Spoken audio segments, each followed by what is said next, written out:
ja nõnda me otsime, hulbime, mismoodi kõik olema peaks. Ta sünnib hommiku valguses, oma enese ilus ja veas, oma enese ilus ja veas. Tere tulemast kuulama Tervisetasku podcasti. Mina olen saatejuht Merike Lehepuu. Kas pinged kehas, stress, väsimus, seljavalud ja kehv uni on tänapäeva normaalsus? Või on see kehaviis sosistada ja öelda, palun kuula mind? Täna me räägime osteopaatiast. Ja selleks olen ma saatesse kutsunud ühe väga targa naise sel teemal rääkima. Tere tulemast saatesse, Kaidi Kirs-Pauklin. Tere, Merike. Räägime kõigepealt sellest, et kuidas üldse sina osteopaatiani jõudsid? Mina. Kõigepealt ma töötasin kontoris ja mul tekkisid kehaga probleemid, liiga palju istumist ja nii edasi. Siis ma otsisin abi joogast, ma käisin isegi joogatreeneriks õppimas ja mind huvitas see küsimus, et inimesed on kõik ühesugused. 2 kätt, 2 jalga, pea, 2 silma ja nii edasi, aga ometigi joogatunnis on see, et ühed suudavad harjutusi teha ja teised kuidagi ei paindu. Et anatoomiliselt on pealt näha inimesed ühesugused, et mis seal sees toimub. Et üks on võimeline tegema harjutusi ja teine mitte. Mul oli lihtsalt puhas uudishimu.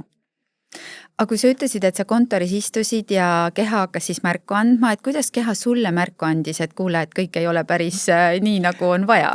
Seljavalu. Alaseljavalu oli see, mis mind vastuseid otsima pani. Okei.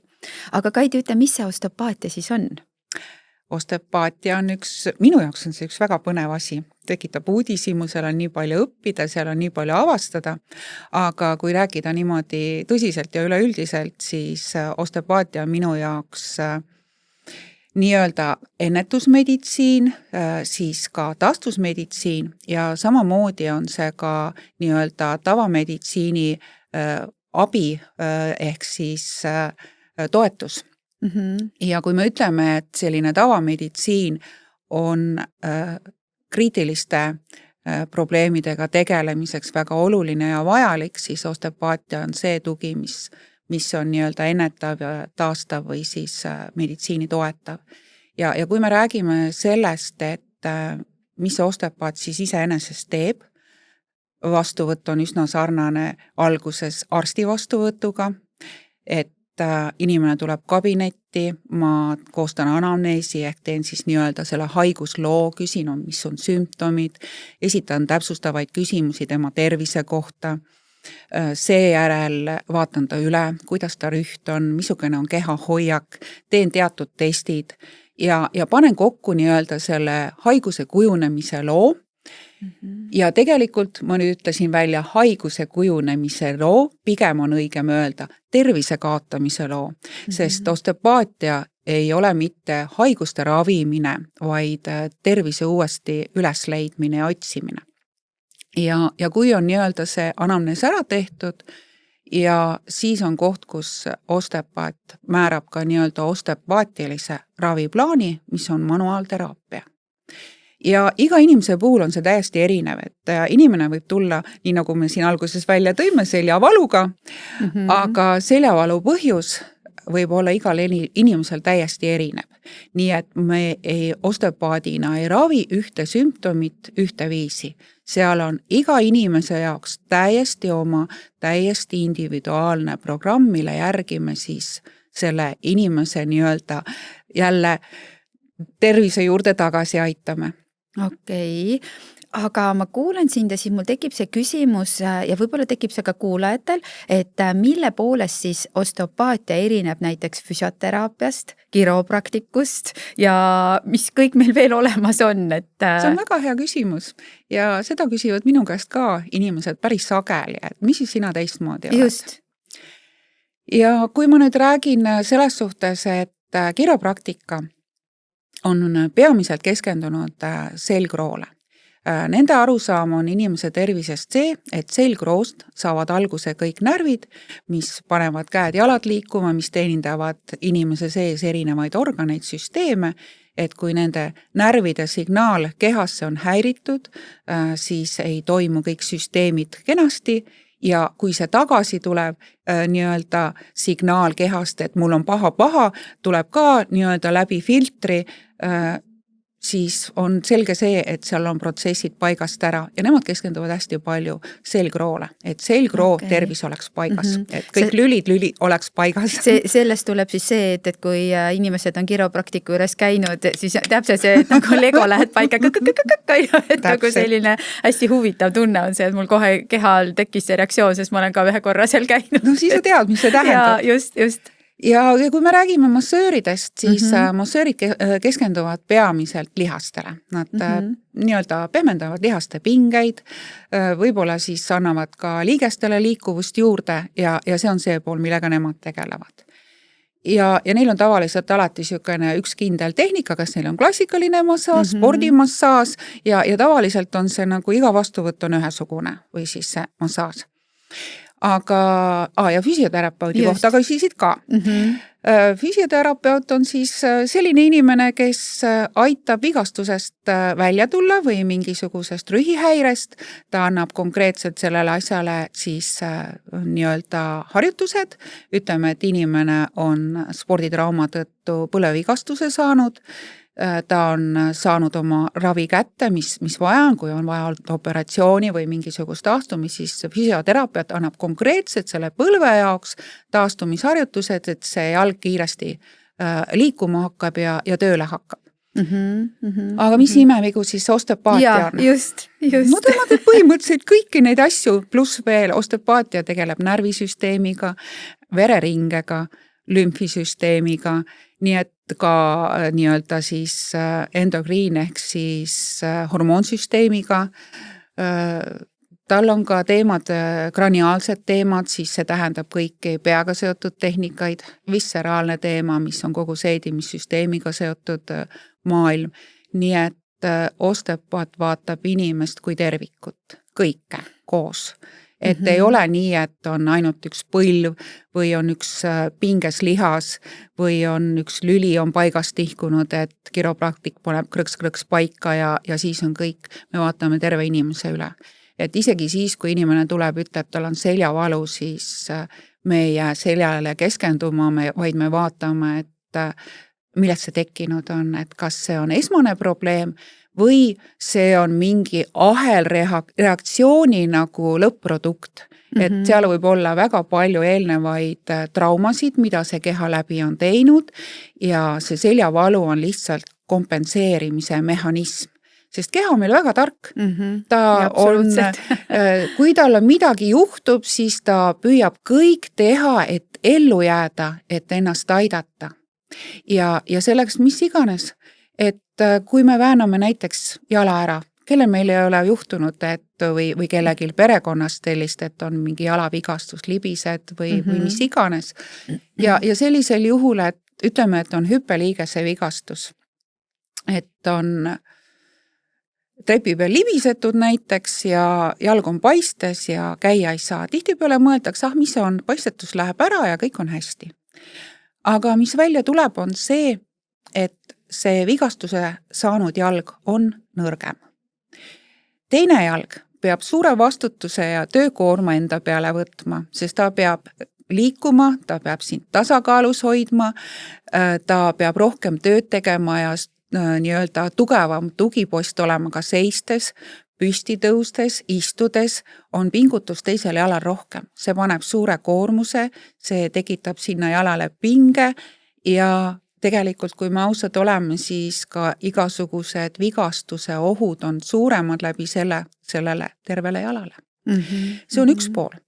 Aga kui nii-öelda ei ole kõik koed lõpuni taastunud, mitte ainult see nii-öelda ära väänatud koht, seal on nii palju sidemeid, seal on nii palju selliseid peeneid struktuure nagu sidekoed, mis kõiki erinevaid süsteeme omavahel koos hoiavad. kui nende sisse on jäänud veel pinged, siis kui me mõtleme inimesest nagu mitmekordsest majast, et hüppeliiges on see, mis on nagu vundament.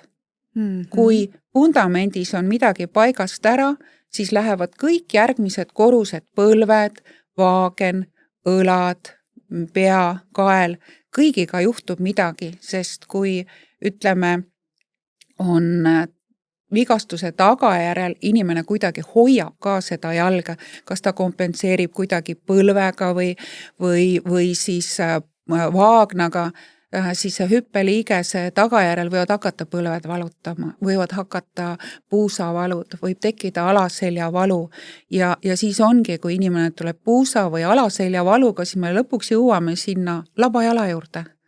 Kas on ära väänatud jalg või seal talla all on hoopiski mingi tohutu arm, mis on lapsepõlves saadud trauma, kuskil järves ujumas käidud, pudeli põhja peale astutud, et mitte kunagi ei tea, kuhu see tegelikult, see otsing, me oleme nagu Sherlock Holmesid, et mingi juhtum on ja siis me hakkame seda lahendama, et kust see siis nüüd kõik tulnud on, et kus on see ahelreaktsioon, et see on niisugune paras Brian Games, et nagu need mänguasjakesed on, mis on omavahel see nagu pusle kokku pandud ja siis sa pead seda nikerdama ja arutama ja mõtlema, kuidas see omavahel need tükikesed ära lahutada.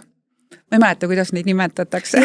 Ja ma saan sinust väga hästi aru, mida sa silmas pead, et ma praegu kuulan sind nii suure huviga, sellepärast, et ma mõtlen, et see on nii loogiline, mida sa räägid ja ometi me ei mõtle sellele tegelikult oma tavapäeva elus või tavapärases elus, et just see, et kui me kuskilt valutab, siis lihtsam versioon on võib-olla see, et valuvaigisti just täpselt ära peidame ära, surume alla, eks ole, ja siis valu ütleb, aga ma olen ikka veel siin, on ju, ja jälle valuvaigisti ja siis juba see valu ja pinge hakkab kehas ju minema mujale, et nagu see korrusmaja näide on väga äge, selles mõttes, et see tundub nii loogiline, eks, ja siis ongi see, et see valu muudkui ronib kõrgemale, eks ole, et kui sa mitte midagi ette ei võta. Ja see lähebki suuremaks ja ütleme ka, et me võime mõelda, et meil on ainult seljavalu, aga see häirib kogu kehasüsteemi.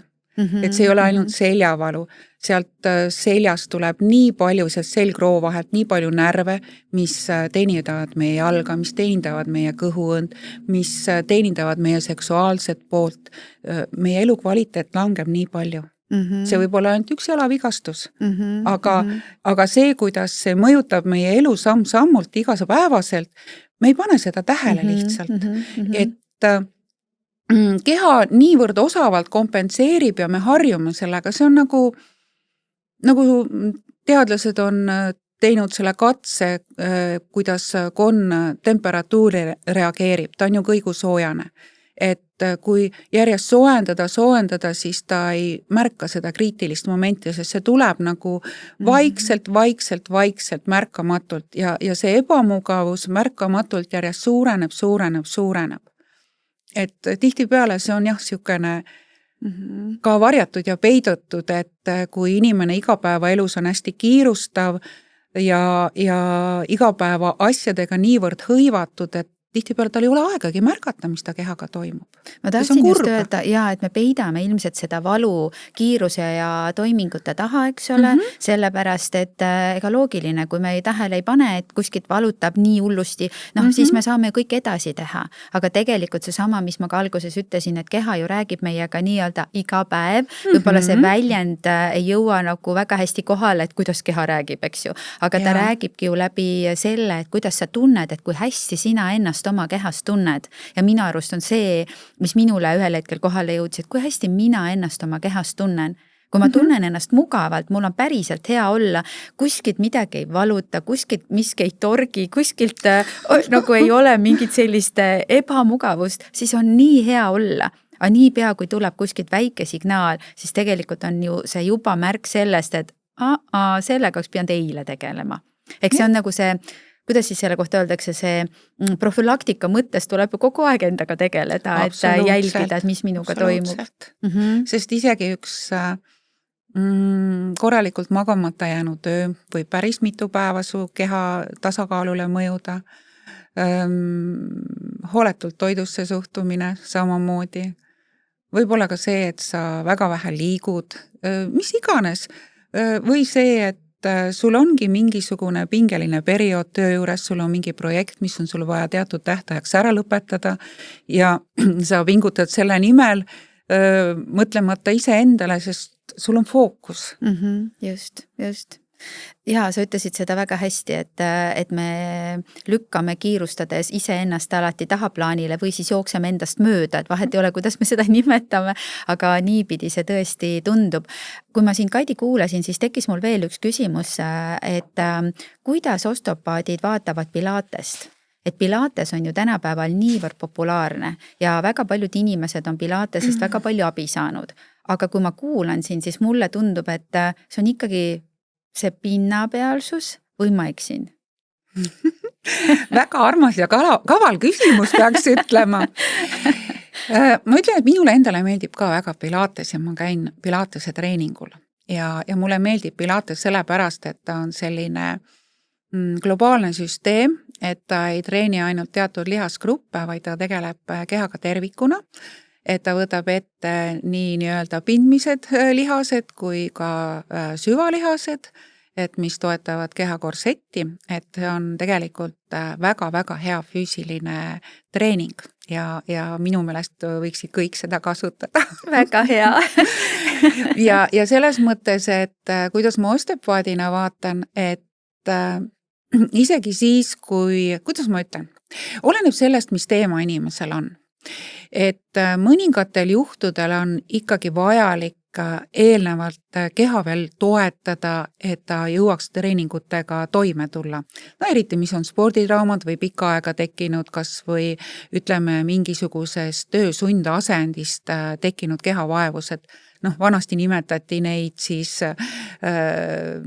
kuidas see oligi? Neil oli väga põnev nimetus kunagi, kutsehaigus. Kutsehaigus oli vanasti. Et näiteks, et tekivad kroonilised käevalud ja karpaalkanali häired ja mingid sellised asjad, et nendega peaks natukene ennem tegelema ja siis on Pilates seal toetuseks kõrval väga hea asi, sest Pilates tegeleb kogu struktuuri, kogu rühiga ja aitab inimese väga kenasti nii-öelda tasakaalu ja balanssi. Siis ma saan aru, et selline ideaalne kombo on veel see, et kui inimene käibki Pilateses ja tal on ka oma osteopaat, et siis tegelikkuses inimene tervikuna toimiks ülihästi. Absoluutselt nõus. Väga hea. Sest ütleme niimoodi, et Eestis on osteopaatia veel vähe tuntud, aga Euroopas teeb meditsiin osteopaatiaga väga tugevat koostööd, et seal on see, kus pannakse nii-öelda siis paika ka inimese erinev raviplaan, mida see ette näeb, kas see vajab siis manipulatiivset ehk siis kätega inimese toetamist ja aitamist, kas siis seal mingeid teatud osteopaatilisi tehnikaid tehes, et pinged maha võtta, siis väga hea füüsiline treening sinna juurde ja see aitab inimese terve hoida. Selles mõttes, et mis ma selle meditsiini veel siia nagu tavameditsiini juurde tõin, et ta on väga hea kompleksne ja abistav täiuslik süsteem inimese tervise hoidmiseks ja kui ka on vigastused, siis pärast taastumiseks, et kui Pilatest kasutada selle jaoks, et mingite tervise muredega toime tulla, siis hea on ennemalt siis nii-öelda seal osteopaadi taastusravis ära käia ja siis minna Pilatest tegema. Et see kergendab igal juhul harjutuste tegemist. Et kindlasti ma tahan siia juurde seda ka öelda, et kui on näiteks olnud sporditrauma, siis osteopaatial on sellised väga head võtted, mis aitavad inimest teha ka neid füsioteraapia harjutusi, mis on füsioteraapiat määranud, et nendega lihtsamini toime tulla. Et Pilatesega on täpselt samamoodi, et kui on inimesel keha tasakaal paigast ära, siis ta vajab osteopaatilist toetust ja aitamust, et tal oleks lihtsam Pilatese tunnis neid harjutusi teha. Sest ütleme kas või toome näite mul oma tütre puhul, ta on väga suur surfivänn mul ja siis juhtus üks suur õnnetus tema jaoks, kus talle sõideti selja tagant otsa, mis oli siis nii-öelda merereeglite või surfamisreeglite rikkumine ja selle tõttu ta väänas väga tugevalt oma jala ära, tal oli seal sidemed väga välja veninud ja rebenenud, see oli nii tõsine probleem, et ta käis mitu kuud karkudega.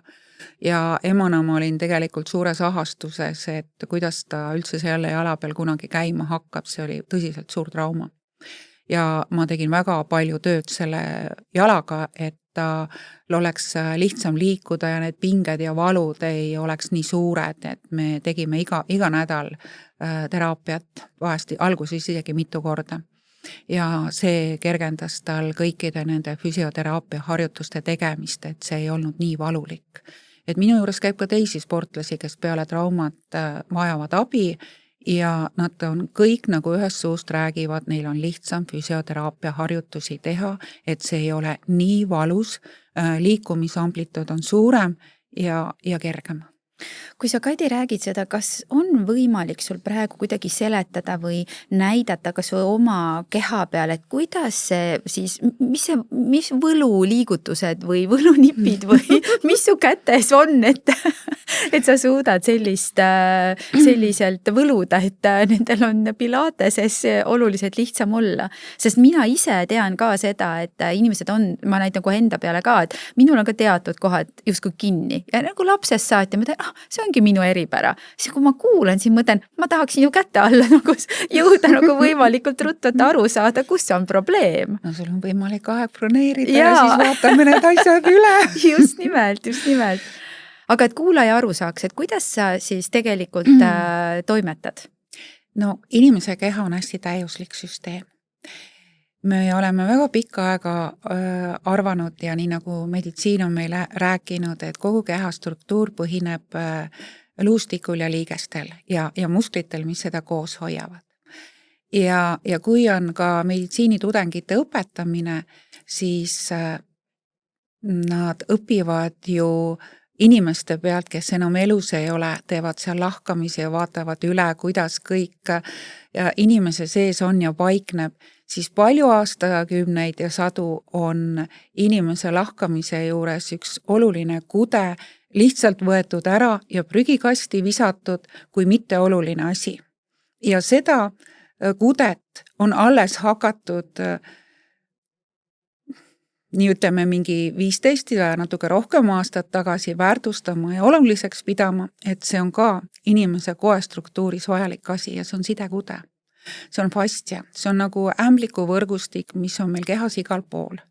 See on meie naha all, see on meie lihaste, iga musklikiu vahel, see on meie organite vahel, see ümbritseb meie luid, see on liigeste juures, see on absoluutselt igal pool. Igal pool, kus me oma kehas vaatame, ei ole ühtegi kohta, kus seda ei oleks. Ja kui meil tekib pinge, siis see sidekude läheb ka pingesse. Kui te kujutate ette vaatajatele just teadmiseks, et kui te kujutate ette ämbliku võrku, see on ka selline hästi tihedalt kootud süsteem ja kui seda ämbliku võrku ühte niiti sikutada, kui palju muudab ämbliku võrk oma kuju, see kõik muutub. Kui inimene on käinud operatsioonil, näiteks tal on pealtnäha lihtne operatsioon, pimesoole operatsioon olnud, seal on nii-öelda inimese keha sisse lõige tehtud, seal on väga-väga palju neid sidekoe kihte peale, lihaste peale, naha ja kõikide muude struktuuride, et jõuda sinna selle pimesoole juurde. Ja pärast on siis tagurpidi tagasi tuldud ja kõik see ilusti kiht-kihilt seal kinni õmmeldud. Aga seal tekib armkude ja sidekude armistub samamoodi. See tähendab seda, et iga lihase vahel on sidekude, mis peab libisema ilusti kiht-kihi peal ja see võimaldab lihastel liikuda. Kui nad kokku tõmbuvad, kui nad sirutuvad, see on nagu nagu siukene määre või puhver või isolatsioon. Ja kui nüüd on olnud operatsioon, seal on lõige, seal on armistumine tekkinud, samamoodi nagu sporditraumaga, see hakkab kiskuma. See on nagu, ütleme, kui on T-särk seljas, sellega on nagu hea näidata, mul see ei veni nii hästi, aga kui on operatsiooni armunud, see kisub niimoodi natukese kaupa kokku, kõiki kudesid. Ja tihtipeale on inimese rüht ka muutunud, et siin on operatsioon olnud ja inimene ongi sinnapoole natuke viltu. See ei ole võib-olla tavainimesele niimoodi lihtsalt märgatav, aga osteopaadi pilk on harjunud seda vaatama, ta näeb selle kohe ära. Ja see ongi see, millega ma tegelen. Ma tegelen selle sidekoega. Ma võtan neid pingeid maha, ma annan sellele trauma kohale rohkem vabadust, rohkem liikumist, sest see sidekode on ka, ütleme, selle kui ma räägin nagu tütre jalavigastusest, on just sinna hüppeliigese juurde kõik kokku koondunud. Ja nagu üks mu patsient, kellel hästi tugevad peapinged, ei suutnud aru saada, kuidas ma aru sain, et tal on peas pinged, siis tegelikult me saame ise ka seda lihtsalt kontrollida ja vaadata, et meil on peanaha all on ka sidekude. Ja kui me paneme oma peanahale sõrmed niimoodi, et me fikseerime nahaga ja me liigutame sõrmedega koos seda nahka. Ehk siis nagu peanahka? Jaa, pealae peal. Vaata, pane pealae peal oma käsi, fikseeri sõrmedega ja püüa edasi-tagasi liigutada, kas su peanahk liigub? Liigub. Väga hästi, siis su peas ei ole neid pingeid, mis need sidekoed kas see on võimalik, et ei liigu? On. Päriselt? Päriselt. Ja osteopaadina neid selliseid sidekudede tehnikaid tehes võib päris mitu vastuvõttu muukida, et see meeletu pinge seal peas, mis tekitab migreenihoogusid, mis on inimesel juba aastakümneid olnud. Nüüd on võimalik lahti muukida ja lahti saada. Okay. Et ma tegelen sidekudedega, täiesti konkreetne struktuur kehas. See on ülipõnev teada selles mõttes, et kuidas me ju ei mõtle iga päev, kuidas ja millest me koosneme, eks ju. Ja see näide ämbliku võrguga on hästi, hästi ilmestav sellele kõigele. Ja samas on see, et kui meil ongi mingisugused operatsioonid olnud, siis ma saan aru, et mida suurem operatsioon, mida suurem aav, seda rohkem ütleb minu loogika, et ongi seda kehal seda sikutamist või seda hakkama saamist sellega, et seal on ju see sidekoe vigastus olnud. Täpselt. Ja kõige valusamad asjad on erakorralised keisrid. Seal on kiire tegutsemine ja siis ei saa seda kõike nii tähelepanelikult detailselt teha, neid lõikeid ja õmblused, sest see on hädaolukord.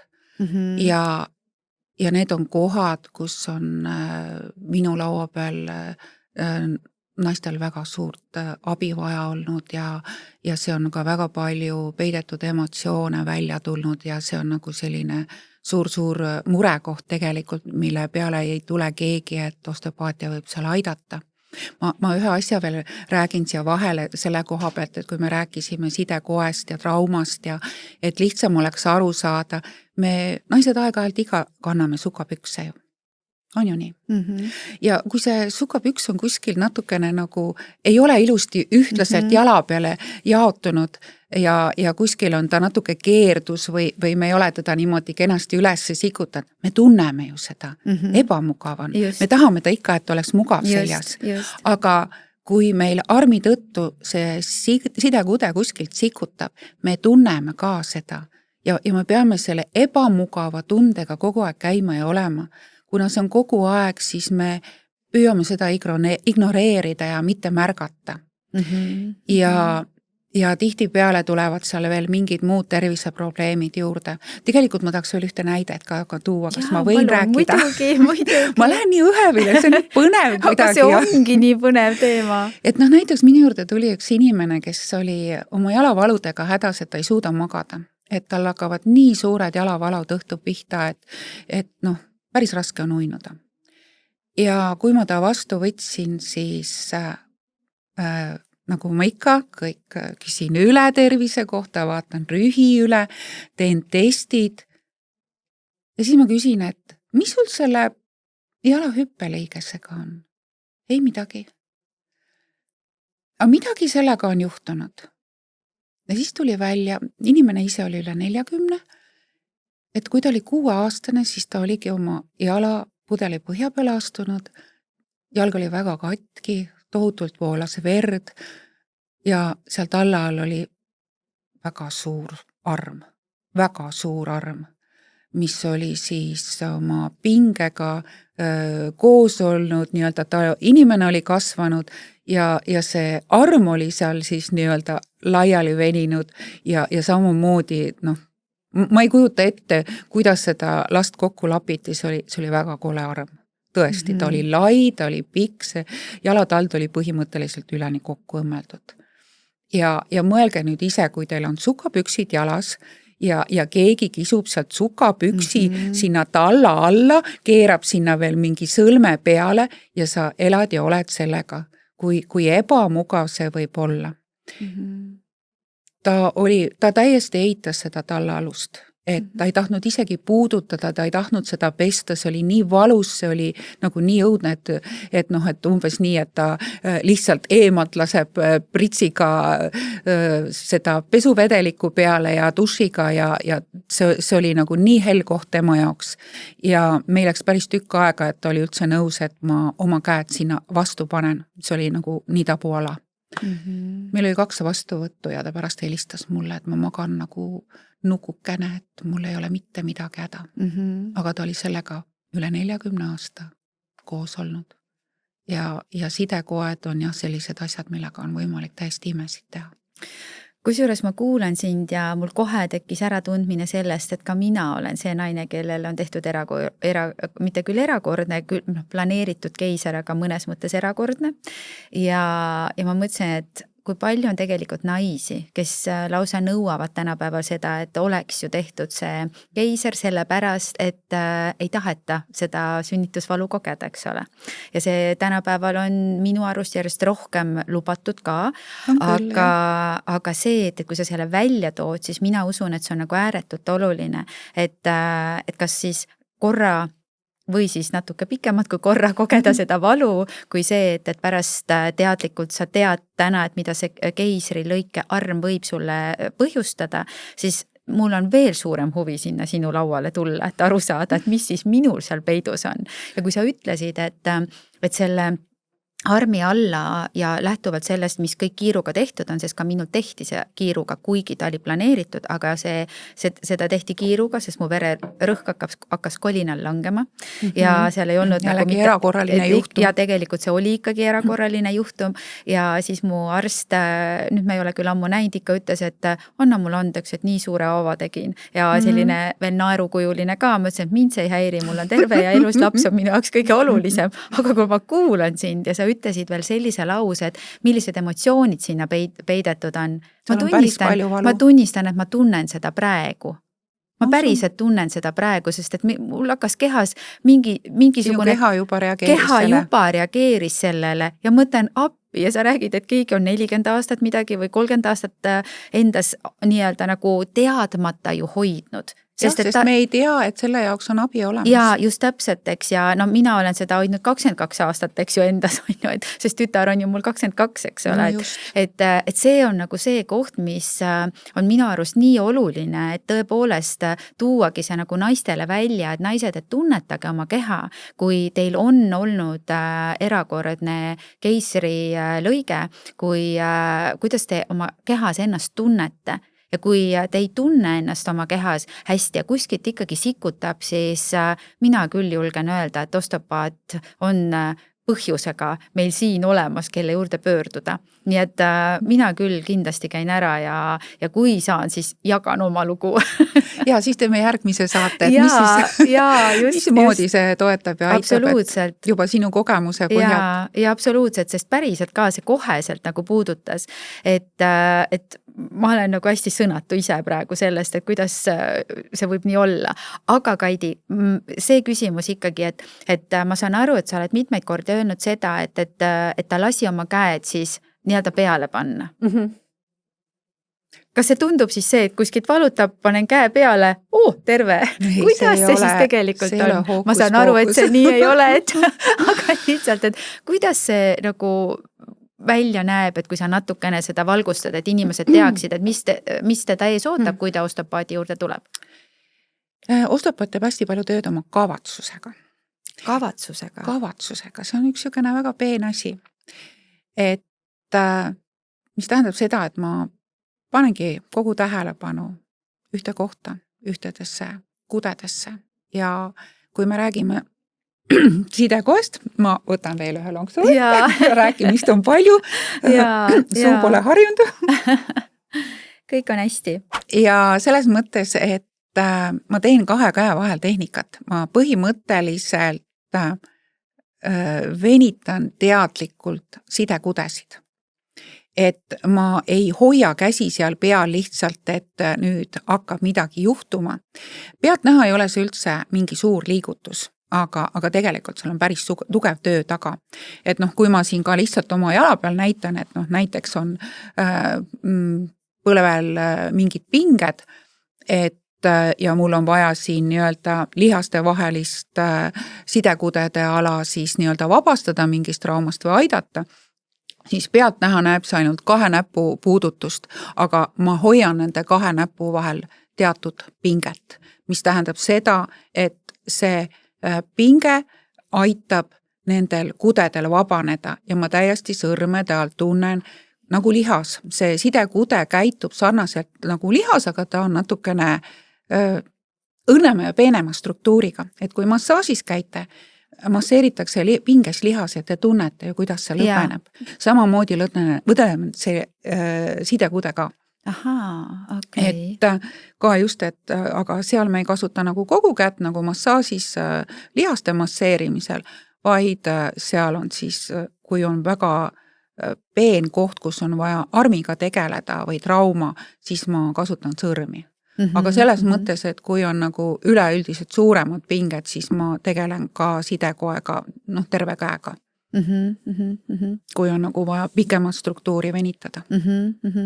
Igal juhul see kõlab väga huvitavalt ja mul enne oli veel üks selline küsimus, et sa rääkisid, et mujal maailmas arstid teevad hästi palju koostööd osteopaadiga. Kuidas meil Eestis on?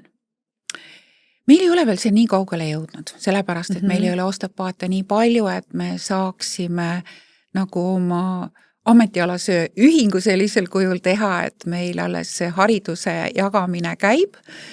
Meil on kool, mis pakub Euroopa tasemel haridust, mis on aktsepteeritud, nii et me võime ükskõik kus Euroopa riigis töötada.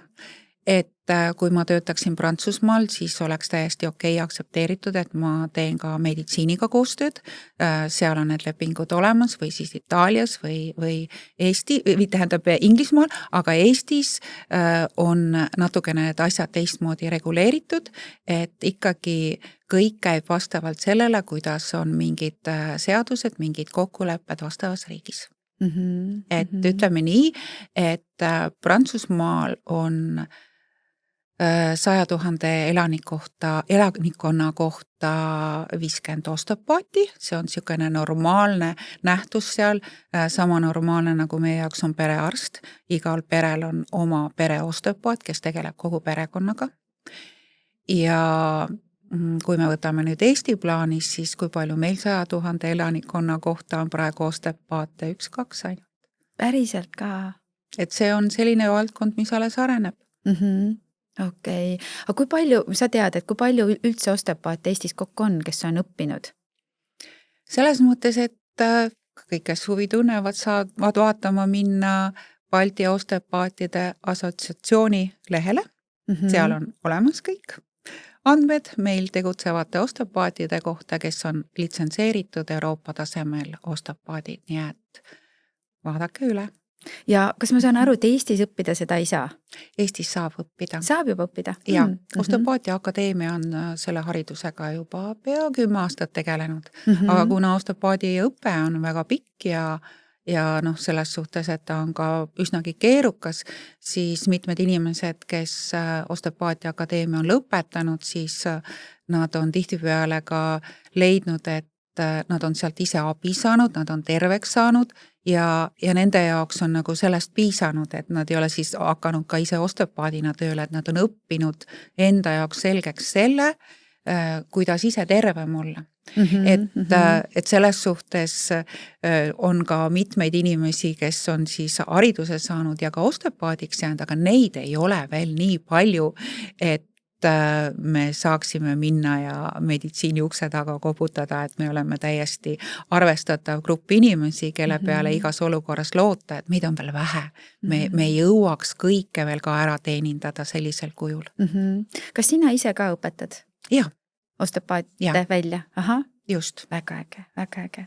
Aga tuleme nüüd selle õppimise juurest ikkagi tänasesse päeva ja vaatame seda inimest uuesti kui tervikut, mida sina ka rõhutasid ja millesse ka mina väga-väga usun. Ja kuna sa ütlesid seda, et üks asi on see, et meil on need sporditraumad ja mis iganes operatsioonid olnud ja siis sa ütlesid seda, et kui näiteks jälle enda näite põhjal nüüd saan öelda, et kui on keisrilõike arm või keisrilõike olnud, eks ole, siis sinna on kogunenud emotsioonid. Ja nüüd on nagu see, et minu jaoks emotsioonid on kõik need, mis talletuvad meie kehasse. Ja kui me vaatame tervikuna seda, siis ongi see, et meil on need füüsilised teemad ja probleemid, siis meil on emotsioonid ja me surume väga-väga palju oma emotsioone alla. Kas see tähendab seda, et öeldakse ju, et emotsioonid tekitavad kehas pingeid, valusid, haigusi? Kas siis osteopaatia on sellega 100% nõus ja vabastab siis samamoodi neid allasurutud emotsioone, neid pingeid, mis siis selle kõigega on kaasnenud? Selles mõttes, et lihtsamini võib-olla inimesed aru saaksid, kui on inimesel väga pikka perioodi olnud sellised mitte just meeldivad emotsioonid. No näiteks, et töö juures ei lähe hästi, kolleeg kiusab või ülemusega ei saa läbi või mis iganes, mis iga päev annab sellele inimesele mingi teatud stressilaengu juurde, siis ühelt poolt on inimene tunneb ennast mentaalselt halvasti, aga kui inimene ennast halvasti tunneb, ta tunneb, et teda võib-olla koheldakse ebaõiglaselt või teda rünnatakse, tavaliselt ta kehakuju muutub. Või selles mõttes see kehahoiak muutub, vabandust. Et kui ta tunneb, et ta saab kogu aeg mööda pikki pead, siis ta tõmbab ju oma peaga allapoole ja ta pagib ennast kokku, ta tõmbab õlad ettepoole, ta on rohkem kokku pakitud. Ja kui sa oled ikka pikalt ja pidevalt sellises asendis, see mõjub kehale ka ja see nii-öelda emotsioonist tingitud keha asend jääbki sisse. Ja sinna tekib ju pinge. Absoluutselt. Kõigepealt on see, et lihased on pinges, kui sa pagid oma ringkere kokku, sa ei hinga enam korralikult, see tähendab seda, et su keha ei saa hapnikku, kõik biokeemilised protsessid, mis kehas käivad hapniku baasil, on vaeguses, su keha on hapniku näljas, ta on näljas, ta ei saa kõike, mida tal vaja on ja sealt tulevadki need probleemid. Sa küll ütlesid seda, et inimese keha kuju muutub ja siis ütlesid, et keha nagu või kuju ei muutu. Tead, mina nagu tahaks vastu mitte ei vaielda, vaid öelda, et tegelikult ju muutub, et kui ta esiteks on väikseks pakitud, aga see on rüht, eks ju, aga keha kui selles mõttes, et inimesed jagunevad ikkagi 2, et on need, kes stressi olukorras ei hakka enam sööma, eks, ja kuivavad kokku ja siis on need inimesed, kes tegelikult ju stressi olukorras või sellistes pingelistes olukordades hakkavad just nimelt sööma ja vahet ei ole igatepidi keha kuju muutub, eks ju. Ja sellisel kujul küll, jah, kui nii läheneda. Ja just, et kui lihtsalt nii pidi võtta seda, sest et sageli on ju see, et miks inimesed väga-väga palju tegelevad sellega, et mõeldakse välja erinevaid dieete, erinevaid võimalusi, kuidas kehakaalu alandada ja nii edasi, aga samas see probleem võib olla lihtsalt, mitte lihtsalt, see sõna ei olnud õigel ajal õiges kohas hetkel, sest et kehakaalu teemad ei ole lihtsad, ongi see, et see stress ja kogu see pinge ja kogu see surutus, mis kehas on, siis keha lihtsalt ju peab kuidagi selle koormaga hakkama saama. Tal on seda kaitset vaja ja ta kas siis ongi, et kas ta paisub või siis vähem on neid juhtumeid, kus ta tegelikkuses justkui kuivab kokku, eks ole. Pigem jah, et inimesed tikuvad nii-öelda lohutustoitu omale leidma ja söövad rohkem ja siis väga võib-olla ei taheta liikuda ka, et mositatakse võib-olla kuskil rohkem või midagi sellist. Et selles suhtes mul oli eile ka üks vahva patsient vastuvõtul, kus siis me saime juba mitmendat korda kokku ja see oli juba teist korda siis jah, et ta tunnistas, et tal on kaal langema hakanud. Meil ei olnud küll see taotlus, aga me saime keha paremasse tasakaalu. Ta tunnistas, et tal oli väga palju muremõtteid ennem, ta on rõõmsam, ta liigub rohkem ja kaal läheb alla, ta oli nii õnnelik juba, kui ta kolmandat korda minu juurde tuli, et jah, tegelikult kui inimene on tasakaalus, kui tema tervisega on kenasti asjad, siis see mõjutab meeleolu, see mõjutab kehakaalu. Nii et jah, sul on õigus. Ja kui me enne siin rääkisime veel sellest saateväliselt, et tegelikult kuidas osteopaatia mõjub meestele ja kuidas ta mõjub naistele ja võib-olla sa tood ka selle sisse, et või ma kõigepealt küsiks seda, et kui palju mehi-naisi sinu juures käib, kui vaadata nagu seda suhet, et kas naisi käib rohkem kui mehi või vastupidi? Naisi käib rohkem ja nad julgevad rohkem tulla. Mehed kuidagi, nagu Eesti mehed ikka, nad on sellised tugevad ja saavad kõigega hakkama ja ei taheta tunnistada, et neil mingi häda on, see on justkui nagu enda maha kandmine, et nad kardavad, et nad ei ole piisavalt mehelikud ja selles suhtes on väga kahju, kui nad ei jõua õigel ajal osteopaadi juurde, et meeste puhul on rohkem sellist asja ka, et kui nad tulevad, siis keha on juba väga pikka aega karjunud ja nii kõvasti karjunud, et raske on isegi kõndida ja kohale jõuda ja laua peale heitmine on ka samamoodi hästi keeruline. Või siis tullakse hoopiski juba väga karmi diagnoosiga, et lastakse asjadel nii kaugele areneda. Et jah, meil oli siin vahepeal ennem juttu ka sellest, et osteopaatia, ma mõtlen just, et enne kui me saadet alustasime, et osteopaatia saab aidata ka hästi palju sellel puhul, mis on nii meeste kui naiste ülemineku eaga seotud teemad, et osteopaat saab sellel teekonnal väga suureks toetuseks olla, et väga julgustan inimesi pöörduma osteopaadi juurde ja eriti julgustan mehi, et kindlasti kuskil 45-50 võiks juba olla see aeg, kui varem ei ole käinud, siis hiljemalt tulla, et kui te autoga käite iga teatud aja tagant regulaarselt ülevaatust tegemas ja kontrollis, et kõik asjad on paigas, siis inimene ise ei ole erand, et kui mehed vaatavad mehelikust vaatevinklist, et kui autol on ikkagi sillad paigast ära, jooks ära, siis mismoodi see auto sõidab või kui mootoril on mingid vead või mootoril pole õli vahetatud õigeaegselt, kuidas siis see mootor töötab ja nii edasi, et vahepeal on vaja korraks check teha, kas kõik on korras. Just. Ja just sa nimetad neid ülemineku aastaid, et see on see koht, kus ma usun, et iga inimene vajab selles hetkes kõige rohkem tuge ja toetust selles mõttes, et saada hakkama kõikide nende emotsioonidega, kõige sellega, mis meie kehas sellel hetkel nagu toimub, et me suudaksime jääda normaalseks, et me suudaksime saada aru, et see tegelikult on kõik hästi normaalne, tavaline, et meie keha lihtsalt ongi selles faasis praegust ja kui sa saad kuskilt abi, siis minu arust tuleb see abi vastu võtta, eks. Absoluutselt. Ja kui me räägime nagu ka ülemineku east üldse, et me peame hästi normaalseks, et ülemineku eaga kaasnevad mingisugused nähtused. Tegelikult on nii, et kui inimene on terve, kui ta on tasakaalus, siis tegelikult ta ei märka neid ülemineku eaga seotud neid nii-öelda hüppelisi muutusi, mida meile kogu aeg räägitakse, et mis on need higistamised ja kõikuvad emotsioonid ja külma ja kuuma hood ja tegelikult neid ei ole, kui inimene on tasakaalus ja selles suhtes osteopaat on suureks abiks, et kui üle vaadata, et ütleme jah, et midagi on paigast ära, siis saame selle tasakaalu tagasi tuua ja tegelikult oma kehas olemine on rõõm ja mõnu ja sa oled oma eluga palju rohkem rahul. See kõlab nii ilusti, päriselt ka, sest et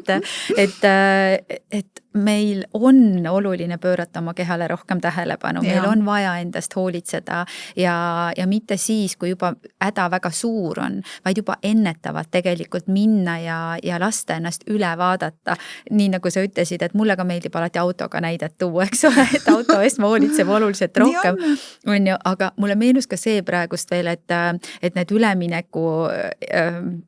ülemineku aastad siis või, et kui ma võtan nagu meesterahvaid, siis tundub see, et siis minnakse trenni tegema, siis leitakse mingid hobid ja siis on see koht, mis on see kurb hetk, et nii paljud, kes nüüd otsustavad siis selles ülemineku eas hakata, ma ei tea, maratone jooksma ja Ironman ja mida iganes tegema, siis ka see keha peab sellele vastu, me oleme ju näinud ja kuulnud neid kurbi juhtumeid, et nad pingutavad lihtsalt üle.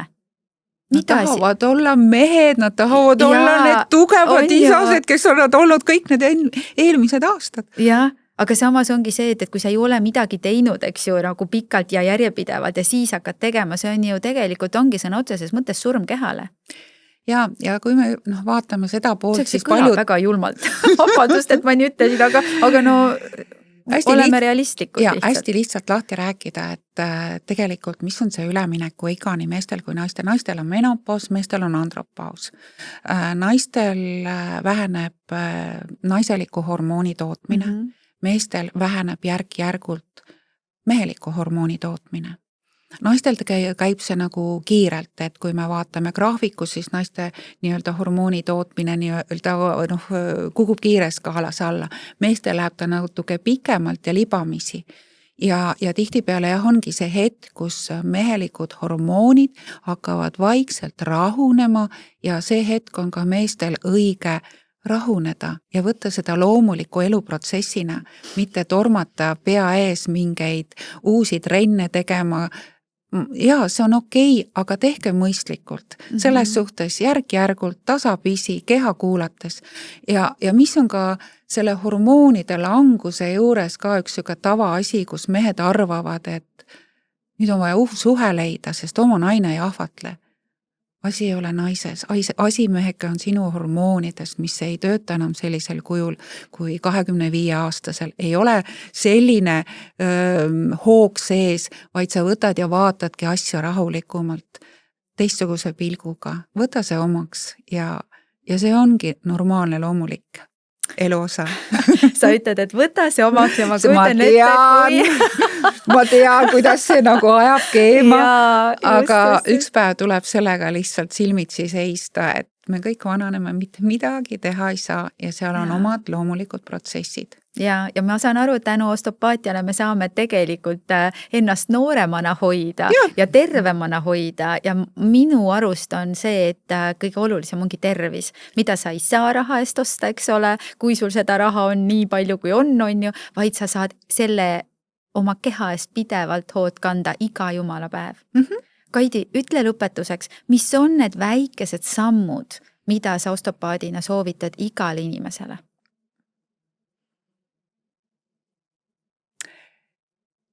Kindlasti teha nii-öelda oma tervisekontroll osteopaadi juures, kas või lihtsalt tulla konsultatsioonile. Aeg-ajalt juba rohkem tuleb inimesi, kes on alguses kõhklevad, et kas osteopaat on üldse õige koht, kuhu tulla, aga et kuskilt ma pean alustama.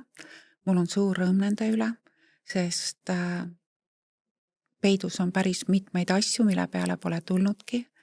Need inimesed, kes vastuvõtule tulevad, nad lahkuvad üllatusega, kui hea enesetunne on kehas. Nad arvasid, et nad tunnevad ennast hästi, aga nad ei teadnud, et võib veel paremini tunda. Nagu mu omagi tütar ütles, osteopaadi vastuvõtt lõpeb sellega, et sa tunned oma kehas ennast palju paremini. Maailma parim tunne on see. Ja mis siis inimestele soovitada, et üks pool on kas või üks sükene tšekk teha, et kuidas minuga olukord on. Ja kindlasti, mida ise saab hästi palju ära teha, on see, et uni korda, toitumine korda ja liikumine korda. Need on kõik lihtsad asjad oma tervise hoidmiseks. Ongi kõik. ja see kõlab nii lihtsalt, see kõlab nii loogiliselt ja siis on see, et me ikka ei tee seda, eks ole. Okei, kui natuke libastub. Minuga seda ju ometi ei juhtu. Just täpselt, et kui ükskord, ma ei tea, lubame endale midagi, mis ei ole võib-olla meie kehale hea, eks. Ja jätame võib-olla ma ei tea, spordi tegemise või liikumise kas või 1-2 päeva vahele ka midagi ei juhtu, eks ole. Ja kui me olemegi võib-olla kuskil sellises olemises, kus see öö jääb lühemaks, siis meiega ei juhtu kohe midagi. Ei juhtugi. Aga kui see on pidev, see on ikka nädalasse, kuust kuusse, siis ma julgen ainult ette kujutada, mida see keha meil teeb. Ta lihtsalt on selline närtsinud ja ta lihtsalt ütleb, et kuna see ükskord lõpeb. Ja ta tahab ju seda hoitust läbi selle, et läbi liikumise meil on ju kõik liigesed, luud, sidekoed, kõik on nagu tervemad, eks ole, elastsemad. Kui me toitume tervislikult, tasakaalukalt, siis ju keha on selline, jess, mul on täna nii vähe tööd vaja teha, eks. Ja kui see uni on nagu mõnus ja magus ja pikk ja tõepoolest annab meile selle värskuse, selle energia, siis keha on ju õnnelik. Ja sa tõid väga hea näite, et kui on ainult natuke aega see nii-öelda rikutud uni või mõni trenn on vahele jäänud, tõepoolest ei juhtu midagi. Aga kõik need valikud igapäevaselt, mida me teeme, mõjutavad meie elu aasta pärast, 10 aasta pärast, 20 aasta pärast. Ja kui me võtame oma keha ressursse nagu pangaarvet, et meil on arve peal raha, ja kui me kasutame sealt suure hooga oma arve tühjaks ja võtame veel krediitigi juurde, siis mingi aja pärast on meil sealt kadunud terve maja ostmise summa ja kui raske on seda pärast sinna tagasi koguda ja tagasi saada. Et sama on meie tervisega ka, et me kulutame tihti peale päevas rohkem, kui me oma ööune ja järgmise päeva toitudega suudame seda energiavarud taastada, mida me oleme kulutanud. Et tihti peale ei ole need balanssis. Absoluutselt. Aitäh sulle, Kaidi. Nii põnev vestlus oli ja mina tunnen, et tahaks veel rääkida ja veel rohkem teada saada, kuid nii nagu sa ütlesid, et võib-olla tõesti läbi enda kogemuste saab seda kõike ka ühel hetkel teha. Igal juhul hea kuulaja, vaataja. Kui sina said siit vähemalt ühe hea nipi, mida enda heaks, oma keha heaks kasutama hakata, siis jaga seda meiega. Ja ma usun seda, et kõige hullem, mida sa teha saad, on see, et ma tegelikult juba tean ja ma juba teen. Vaata korra üle, kuidas sa tegelikult iseenda eest hoolt kannad ja mida sa oma kehale pakud. Ja Kaidi veel kord aitäh sulle, et sa leidsid aja ja Kaidi, kui osteopaadiga saab ühendust võtta, siis kuidas? Aitäh sulle ka, Merike, väga põnev oli sinuga saates koos olla ja kuidas minuga ühendust saab, te võite vaadata kodulehte sinuosteopaat.ee. Seal on natukene minu tutvustust, seal on ka broneerimise võimalus, seal on võimalik leida telefoninumber ja ka e-maili aadress, et kui eelnevalt tahaks natuke konsulteerida ja samamoodi saab aja kinni panna ja pannagi märksõna, et soovin konsultatsioonile tulla, et siis saame koos üle vaadata, kuidas sinu tervisega lood on. Ja mul tuli üks selline mõte, et kui me siin koos oleme ja seda saadet teeme ja inimestele nii-öelda eetrisse anname, et teeme väikse soodustuse ka nendele inimestele, kes kasutavad märksõna tervisetasku. Et kui broneerid ja paned sinna märksõnaks tervisetasku, siis juuni lõpuni on kõikidel broneeringutel soodustus, et kui muidu osteopaadi vastuvõtt on 95 €, siis sellisel juhul on 85, konsultatsioonile tulek, kui muidu on 45, oleks 35. Nii et pane märkustesse tervisetasku ja kohtumiseni. Väga äge ja aitäh selle kingituse eest, et tervis taskus on kõige olulisem ja siin ta voolab ainult sinna juurde. Aitäh, et sa kuulasid ja vaataja ja aitäh, kui sa jagad meiega oma kogemust. Ja kui sa tunned, et tervisetasku saab anda sulle veel ägedaid nippe nippe ja mõtteid, siis külasta Tervisetasku kodulehte ja leia kõik meie põnevad osad ülesse. Uute kohtumisteni! Valguses oma enese ilus ja veas, oma enese ilus ja veas.